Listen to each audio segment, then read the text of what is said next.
அப்போஸ்தலர் காலத்தில் மிகவும் முக்கியமாக இருந்து இயேசுவுக்காய் இரத்த சாட்சியாக மரித்து இன்று பலரால் அறியப்படாதிருக்கும் மார்க்குவின் வரலாற்றை இந்த தொகுப்பில் விரிவாக பார்க்கலாம். இந்த வீடியோவில் மார்க்கின் குடும்ப பின்னணி, அவர் எப்படி ரட்சிக்கப்பட்டார், அவருடைய ஊழிய பயணம், மேலும் இயேசுவுக்காய் அவர் மரண வரையிலும் பட்ட பாடுகள் விரிவாக சொல்லப்பட்டுள்ளது. எனவே வீடியோவை முழுமையாக பார்த்து தமிழ் பைபிள் ஃபேக்ட் சேனலை சப்ஸ்கிரைப் செய்து கொள்ளுங்கள். மார்க்குவின் குடும்ப பின்னணி பற்றி தெரியுமா? மார்க்கு ஒரு செல்வந்தன். எருசலேமில் மார்க்குவுக்கு ஒரு பெரிய வீடு இருந்தது. இந்த வீடு தான் பின் நாட்களில் ஜெப வீடாக மாறியது. இவ்வளவு ஏன், பேதுரு சிறைச்சாலையில் இருந்து வந்தபோது மார்க்குவின் வீட்டில் தான் தங்கியிருந்தார். இது இன்றும் ஜெப வீடாக காணப்படுகிறது. இந்த வீட்டின் புகைப்படங்களை மார்க்குவின் சரித்திர புத்தகத்தில் பார்க்கலாம். மார்க்குவின் தந்தை வட ஆப்பிரிக்காவை சேர்ந்தவர். இவரது தாய் ஒரு யூத பெண். இந்த தாயின் சகோதரன் தான் பர்னபா. எனவே பர்னபா மார்க்குவின் தாய் மாமன். இவர்கள் அனைவரும் குடும்பமாக எருசலேமில் வாழ்ந்து வந்தனர். மார்க்குவின் முழு பெயர் யோவான் மார்க்கு.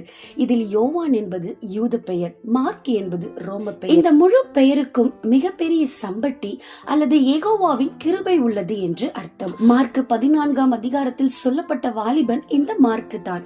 இவர் இயேசுவின் காலத்தில் அவரை நன்றாய் அறிந்த போதிலும் அவரை ஏற்றுக்கொள்ளவில்லை என்றே கூற வேண்டும். பிற்காலத்தில் பேதுருவின் ஊழியத்தின் மூலம் இவர் ரட்சிக்கப்பட்டார். பின்பு மனதார இயேசுவை பின்பற்றவும் விரும்பினார். பேதுரு மார்க்குவை தனது ஆவிக்குரிய குமாரன் என்று அழைப்பதை 1 பேதுரு 5:13 பார்க்கின்றோம். இப்பொழுது மார்க்குவின் ஊழியத்தை பற்றி பார்க்கலாமா? பர்னபாவும் பவுலும் எருசலேமுக்கு வந்து தர்ம ஊழியத்தை நிறைவேற்றி திரும்பி செல்லும் பொழுது இந்த மார்க்குவையும் அந்தியோகியாவிற்கு அழைத்து சென்றார்கள். பர்னபாவும் பவுலும் தங்களது முதல் மிஷனரி பயணத்தை அந்தியோகியாவில் இருந்து துவங்கிய பொழுது மார்க்குவும் அவர்களுக்கு உதவியாக உடன் சென்றிருந்தார். அவர்கள் முதலில் சீப்ரு தீவுக்கு சென்று அங்கு சபையை நிறுவினார்கள். பின்பு ஆசியா மைனரில் உள்ள பெர்கே பட்டணத்திற்கு வந்தார்கள். அங்கு நற்செய்தி அறியாத முரட்டு மக்கள் இருந்தனர். அவர்களுக்கு நற்செய்தி அறிவிப்பது மார்க்குவுக்கு பிடிக்கவில்லை. அதனால் பவுலிடமும் பர்னபாவிடமும் கோபித்துக் கொண்டு மார்க்கு எருசலேமுக்கே வந்துவிட்டார். 2 ஆண்டுகளுக்கு பின் மார்க் தனது செயல் தவறானது என்று புரிந்து கொண்டு மனம் திரும்பி மீண்டும் அந்தியோகியாவில் உள்ள பர்னபாவிடமும் பவுலிடமும் சென்று சேர்ந்து கொண்டார். அந்நேரத்தில் பவுல் தனது 2வது மிஷனரி பயணத்தை ஆரம்பித்தார். பர்னபா மார்க்குவையும் தம்மோடு கூட்டி செல்ல பவுலிடம் கேட்டபொழுது பவுல் அதற்கு ஒப்புக்கொள்ளவில்லை. பவுலுக்கு மார்க்குவின் மேல் உள்ள கோபமும் அவன் நம்பிக்கையும் தனியாதிருந்ததே அதற்கு காரணம். இதனால் பவுலுக்கும் பர்னபாவுக்கும் கருத்து வேறுபாடு உண்டாகி இருவரும் ஒருவரை விட்டு ஒருவர் பிரிந்து சென்றனர். பவுல் சீலா என்பவருடன் தனது பயணத்தை மேலும் தொடர்ந்தார். மனம் திரும்பி வந்த மார்க்குவுடன் பர்னபா சீப்புரு தீவுக்கு சென்று அங்கு ஏற்கனவே நிறுவப்பட்ட சபையை விசுவாசத்தில் நடத்தினார்.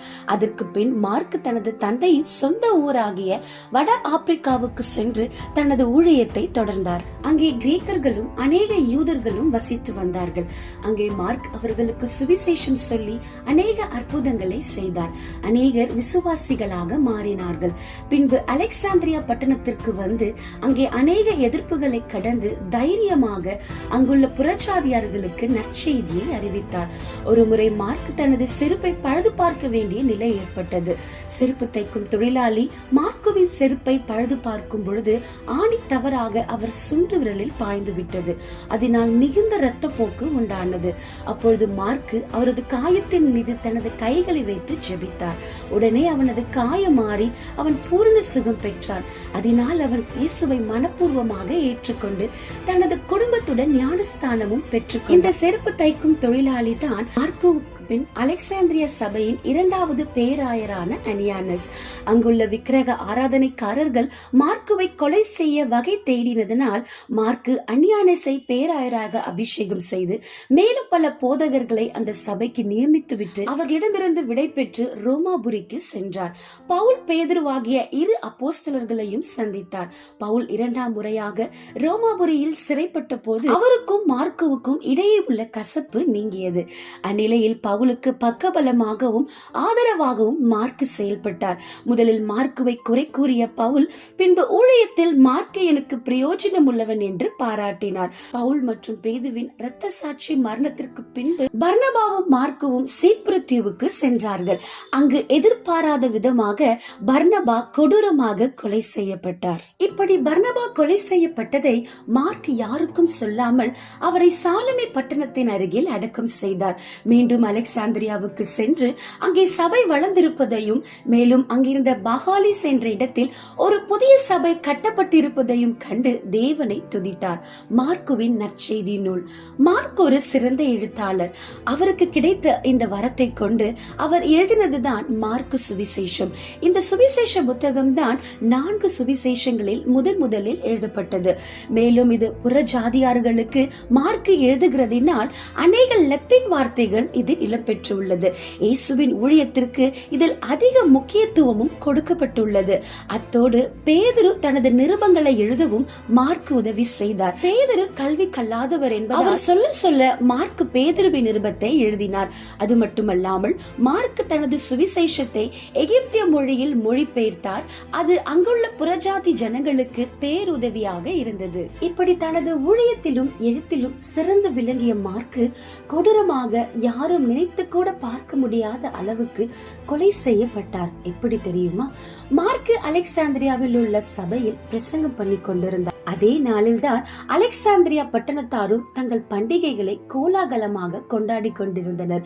மார்க்கினுடைய ஊழியத்தால் அநேகர் இயேசுவை விசுவாசித்ததை விரும்பாத அந்த விக்கிரக ஆராதனைக்காரர்கள் ஒன்று கூடி சபைக்குள் புகுந்து பிரசங்கம் பண்ணி கொண்டிருந்த மார்க்குவை இடைநிறுத்தி அவர் கழுத்தில் ஒரு கயிற்றை கட்டி தெருவில் அநேகர் பார்க்கும் விதமாக இழுத்து சென்றனர்.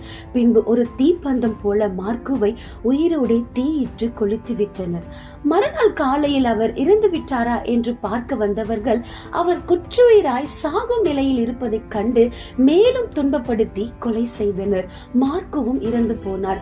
பின்பு தேவனுடைய பிள்ளைகள் ஒன்று சேர்ந்து தீக்காயத்தினால் வேதனைப்பட்டு மரித்த அவரது உடலை எடுத்து அலெக்சாந்திரியா பட்டணத்தில் உள்ள அவரது சபையின் பீடத்தருகில் அவரை நல்லடக்கம் செய்தனர்.